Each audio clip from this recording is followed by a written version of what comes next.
News Posani కృష్ణమురళికి ఈ నెల 26 వరకు రిమాండ్ విధించింది గుంటూరు కోర్టు. చంద్రబాబుపై అనుచిత వ్యాఖ్యల కేసులో రిమాండ్ విధించారు. సిఐడి నమోదు చేసిన కేసులో రిమాండ్ విధించారు జడ్జ్. దీంతో గుంటూరు సబ్ జైలుకు పోసానిని తరలించారు. Section 196, 353, W299, 336, 341 sub class 3, 61 sub class A కింద పోసానికి రిమాండ్ విధించారు. అంతకుముందు గుంటూరులో జడ్జి సమక్షంలో నటుడు పోసాని కృష్ణమురళి కన్నీరు పెట్టుకున్నారు. తప్పు చేస్తే నరికేయాలని అన్నారు. తన ఆరోగ్య పరిస్థితి బాలేదని, తనకు 2 ఆపరేషన్లు జరగ్గా స్టంట్లు వేశారని చెప్పారు. తనకు భార్యాబిడ్డలున్నారని వాపోయారు. 2 రోజుల్లో బెయిల్ రాకపోతే ఆత్మహత్యే శరణ్యమని వ్యాఖ్యానించారు.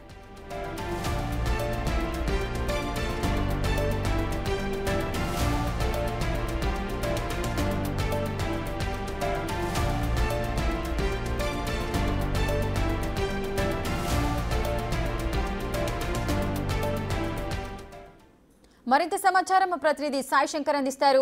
సాయి శంకర్, పోసాని కృష్ణమురళి ఇంత కుంగుబాటుకు గల కారణాలేంటి? ఒకవేళ బెయిల్ రాకపోతే ఆత్మహత్య శరణ్యమంటున్నారు. అసలు ఏం జరిగింది? పూర్తి డీటెయిల్స్ ఏంటి? ప్రధానంగా గుంటూరు జిల్లా సిఐడి పోలీసులు నమోదు చేసినటువంటి కేసులో ఈ రోజు గుంటూరు జిల్లా ఫస్ట్ క్లాస్ కోర్టు మ్యాజిస్ట్రేట్ స్పందన ముందు సిఐడి పోలీసులు పోసాని కృష్ణమురళిని హాజరుపరచడం జరిగింది. ఈ కేసుకు సంబంధించినటువంటి అంశంలో వాదనలు జరుగుతున్నటువంటి నేపథ్యంలో పోసాని తరఫు పొన్నవేలు సుధాకర్ రెడ్డి వాదనలు వినిపించడం జరిగింది. పొన్నవేలు సుధాకర్ రెడ్డి వాదనలు వినిపిస్తున్నటువంటి సమయంలో పోసాని కృష్ణమురళి కొంత అక్కడ జడ్జి ముందు కూడా తాను రకంగా తనకు సంబంధించినటువంటి కేసులకు సంబంధించినటువంటి అంశాలు తీవ్రమైనటువంటి ఇబ్బందులు పెడుతున్నారంటూ కూడా ఆవేదన వ్యక్తం చేయడం జరిగింది.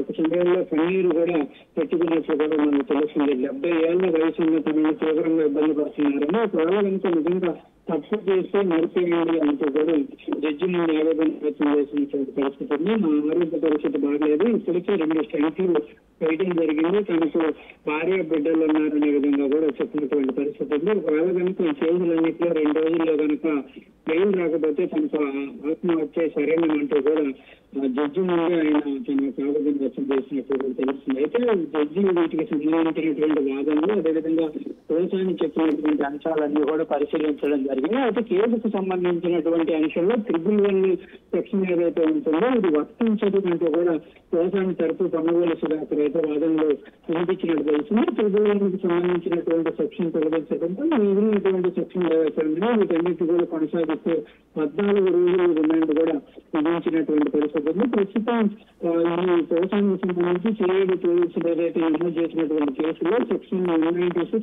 353, 298, 336, 374 సంవత్సరం 61A కింద కూడా పోసాని కృష్ణమురళిని రిమాండ్ చేశారు. 14 రోజులు రిమాండ్ విధించడంతో గుంటూరు జిల్లా జైలుకు తరలించడం జరిగింది. అయితే ఇప్పటికే ఈ కేసుకు సంబంధించి ఈ సెక్షన్లన్నీ కూడా బెయిల్ సెక్షన్ లో అవుతుంటే బెయిల్ కూడా మూవ్ చేసినట్టు కూడా పొన్నవేలు సుధాకర్ తెలపడం జరిగింది. రేపు దీనికి సంబంధించి గుంటూరు జిల్లా కోర్టులో వాదనలు అయితే జరిగే అవకాశాలు ఉన్నాయి. బెయిల్ ఇస్తారో లేకపోతే బెయిల్ తెలిసిపోయే అవకాశం అనేది రేపు తెలిసేటటువంటి అవకాశాలు కనిపిస్తుంది. Right, thank you Sai Shankar.